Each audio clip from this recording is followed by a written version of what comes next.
ටැන්සානියාවේ බොහොම ලස්සන ප්‍රදේශයක තමයි දැන් අපි යන්නේ. ගිය අවුරුද්දේ දෙසැම්බර් මාසෙදි වගේ පටන් ගත්ත වර්ෂාව මේ අවුරුද්දේ අප්‍රේල් මාසෙ වෙනකන් තියෙනවා. මේ ඉන්නේ වර්ෂාවේ අන්තිම දවස් කීපේ. ඉතින් මෙන්න මේ කාලෙදී මෙයාලගේ ප්‍රධාන වගාව වෙන බඩේරඟු වගාව සිද්ධ කරනවා. ඒක සිද්ධ වෙන්නේ හරියට හේන් ගොවිතැන් වගේ තමයි. විශේෂයෙන් වර්ෂාව පටන් ගන්න කාලෙදි බිම් සකස් කරලා හේනට DJ හිනවා වගේ මේ බඩේරඟු ඇට ඉහළ දානවා.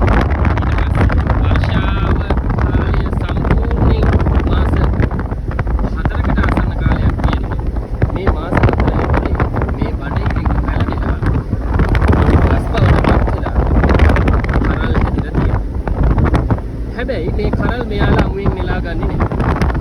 මේ ගස් ලබන මාසෙ ඉඳලා පටන් ගන්න පායන කාලෙටත් නිරාවරණය කරලා හොඳට ගහේම කරල් වෙනාට පස්සේ තමයි කරල් වෙන් කරගන්නේ. ඒ මොකද මේ රටේ ප්‍රධාන ආහාරය තමයි බඩේරිඟු.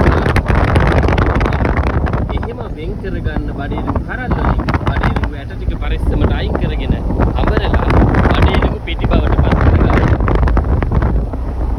අපි යන මේ ප්‍රදේශය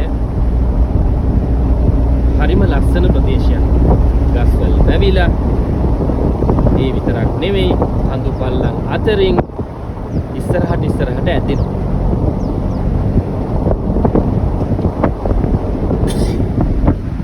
හැබැයි ස්වභාව සුන්දරත්වය විඳින්න නම් අප්‍රිකාවට එන්නම ඕන කියලා මට හිතෙනවා.